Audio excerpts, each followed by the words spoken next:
Dalam menghadapi dampak gejolak resesi ekonomi global, pertumbuhan ekonomi Indonesia diproyeksikan menjadi salah satu yang paling resilient di tengah berbagai resiko global yang mengalami peningkatan. Di mana pertumbuhan ekonomi Indonesia masih dalam berada kisaran outlook pemerintah yakni 4,8% hingga 5,5%.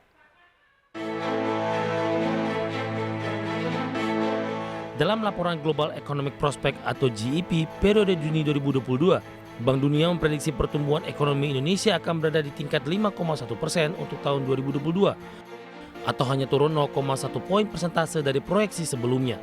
Kepala Badan Kebijakan Fiskal Kementerian Keuangan Febrio Nathan Kacaribu mengatakan proyeksi tersebut masih berada dalam kisaran outlook pemerintah, yakni 4,8% hingga 5,5%. Dalam laporan tersebut, Bank Dunia mengemukakan bahwa perekonomian Indonesia akan mendapat dorongan dari kenaikan harga komoditas. Sementara itu, Bank Dunia memprediksi pertumbuhan ekonomi global akan melambat signifikan dari 5,7% di tahun 2021 menjadi hanya 2,9% di tahun 2022 akibat eskalasi berbagai risiko. Beberapa lembaga internasional lain seperti IMF juga menurunkan proyeksi pertumbuhan ekonomi global sebanyak 0,8% di bulan April lalu. Penurunan proyeksi pertumbuhan ekonomi global juga berdampak terhadap ekonomi zona Eropa, di mana proyeksi pertumbuhan ekonomi tahun 2022 untuk zona Eropa mengalami revisi ke bawah sebanyak 1,7 pp, dari 4,2% sebanyak 2,5%.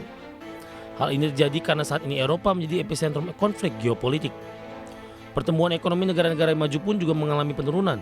Rusia diproyeksi mengalami kontraksi 8,9%, bahkan ekonomi Amerika Serikat dan Tiongkok, dua perekonomian terbesar dunia, juga turut mengalami penurunan proyeksi pertumbuhan tahun 2022. Sementara untuk kelompok negara berkembang, India, Meksiko, dan Thailand juga mengalami penurunan proyeksi yang cukup signifikan.